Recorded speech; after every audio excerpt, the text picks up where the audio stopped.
God had a wife known as Asherah, the Queen of Heaven, but she was removed from the Bible. The Queen of Heaven was a powerful goddess, but she became hated by God, who declared that those who worshipped her should be burned and destroyed by his anger and fury. Who was Asherah, Queen of Heaven and the wife of God? Why did God come to hate her, and why was she removed from the Bible? What we're going to talk about is absolutely insane and shows just how far this world has gone to twist our society into a patriarchy. Asherah was a powerful matriarchal goddess who represented nature and femininity. She was worshipped under every green tree and in the temple and the forest groves, and her image was carved from wood. However, Asherah, the Queen of Heaven and the matriarchal figure of femininity, would soon draw the wrath of her husband, the patriarchal and savage Yahweh. Everything that you've been told about God in the Bible, it's been a lie. Christianity and the Abrahamic religions in general, they're monotheistic religions, meaning that there's only one God, that God being Yahweh. However, when early scripture was being written, the Israelite religion was actually polytheistic, meaning they believed in many gods.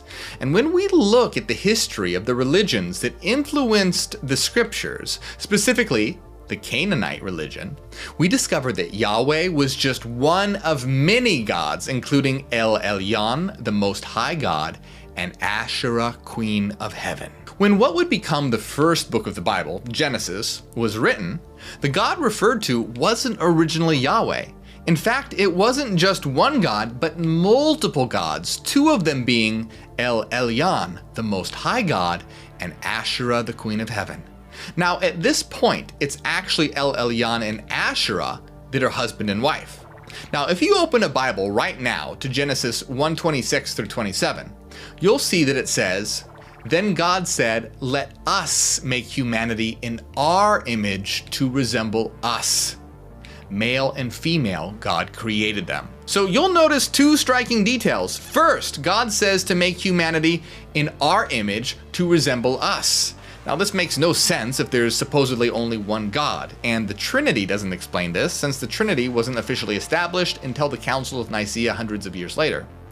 Second, after saying humanity will be created to resemble us, he creates them male and female. Now, this makes no sense according to what would become the Orthodox narrative, but it makes perfect sense when you realize this book was written when multiple gods were worshipped, including Asherah, the mother goddess. That's why they were created male and female. Now, here's where things start to get insane. At this time, El Elyon was worshipped along with other gods, including his wife, Asherah, the Queen of Heaven. But beginning in Exodus, El Elyon is replaced by Yahweh, who would become the monotheistic God of Christianity and Abrahamism in general. Yahweh was a savage war god, and there are many verses in the Bible that just state this outright. He's a god of destruction and retribution. The Abrahamic religions claim that he's a God of peace and love, but if you read the Bible, you'll see he causes the deaths of all the firstborn children in Egypt, accepts a burnt virgin sacrifice, and destroys countless innocent men, women, and children. I don't know if it's just me, but that doesn't sound like a God of peace and love. When we look at the Hebrew texts, we can see how the religion evolved. Now, originally, the scriptures, they describe a religion of many gods, but as the scriptures go on and the religion evolves over time, more emphasis begins to be placed on Yahweh, and many people start worshiping Asherah as the wife of Yahweh instead of El Elyon. And Yahweh and Asherah are even invoked together for protection. But even this doesn't last, because soon Yahweh declares himself the one true God, turning on all the other gods, including his wife Asherah.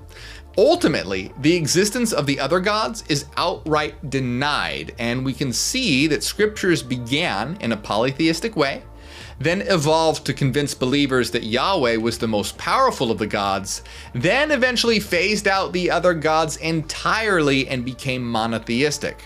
Now, I've done an entire video describing this, but let's look at how Asherah, the Queen of Heaven, was erased from the Bible. Yahweh is an extreme patriarchal figure, and no doubt Asherah, being a powerful matriarchal figure, was a very strong threat. Multiple books in the Bible, particularly Hosea, Jeremiah, and Ezekiel, blame goddess religions for making Yahweh jealous, and this jealousy being the reason he allowed the destruction of Israel. Throughout the Bible, attempts are made to portray goddess religions in a negative light by associating them with prostitution. Not that there's anything negative about that, but in actuality, it's highly likely that sexual and fertility rites were held in honor, centering around women of power and influence. In fact, the Hebrew word gadishtu is typically translated as temple prostitutes, but it literally means priestess. But the suppression of goddess religions and Asherah gets a lot worse.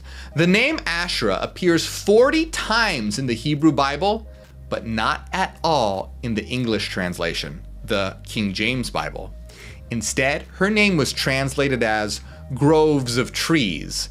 This means the average English reader of the Bible wouldn't have read her name for more than 400 years. All that made it in were a handful of references to a nameless Queen of Heaven in verses where Yahweh is ordering the destructions of her shrines, cursing and obliterating those who worship her, and causing the desolation of the people and lands associated with her.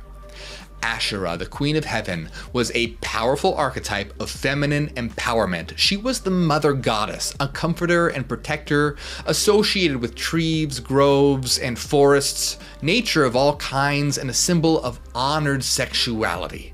Unfortunately, it became God the Father's mission to destroy his wife, the mother goddess. Asherah wasn't accidentally lost to history. She was deliberately destroyed by patriarchal monotheists through the tearing down of her temples, destruction of her images, and the misrepresentation of her rites.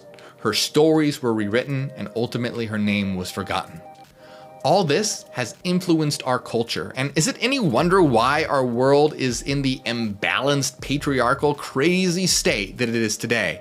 It's time for the resurgence of the divine feminine and the kindling of the fires of retribution for the mother goddess. So let's step out of the dark ages of this sexist society and into the light of rational, equal opportunity for all. So tell me your thoughts in the comments, make sure that you like and subscribe, and if you want to know more about Yahweh's dark rise to power and all the evidence for it in the Bible, watch my video called God is Actually a War God.